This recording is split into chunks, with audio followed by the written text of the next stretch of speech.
A reading from the Acts of the Apostles. That day, a severe persecution began against the church in Jerusalem, and all except the apostles were scattered throughout the countryside of Judea and Samaria. Devout men buried Stephen and made loud lamentations over him. But Saul was ravaging the church by entering house after house. Dragging out both men and women, he committed them to prison. Now those who were scattered went from place to place, proclaiming the word. Philip went down to the city of Samaria and proclaimed the Messiah to them. The crowds, with one accord, listened eagerly to what was said by Philip, hearing and seeing the signs that he did. For unclean spirits, crying with loud shrieks, came out of many who were possessed, and many others who were paralyzed or lame were cured. So there was great joy in that city. Does it strike us as strange in this account of the first days of the church that at the same time those first believers were undergoing extreme persecution, they were also fearlessly going about the business of sharing the word and sharing the witness to the gospel, sharing the witness to what they knew of Jesus of Nazareth, claiming in his name health and salvation for the world, bringing about many of the same miraculous outcomes that Jesus himself did.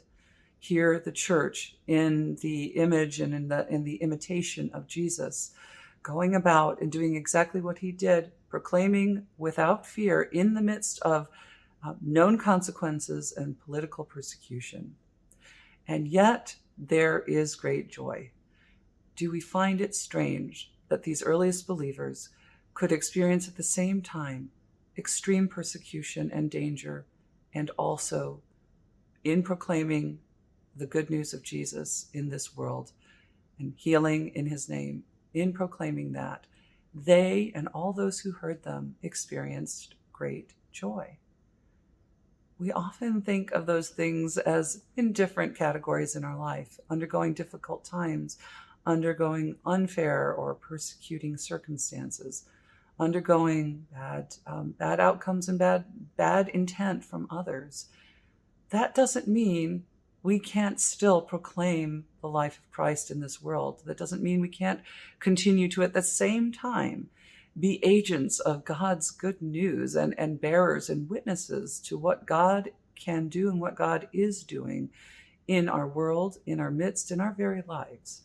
And so as we continue on through these great and joyous days of Easter, these days of wonder, especially as we look at the wonders of what the early church did through this book, the Acts of the Apostles, let us make ourselves once again aware that difficult circumstances don't need to rob us of our joy.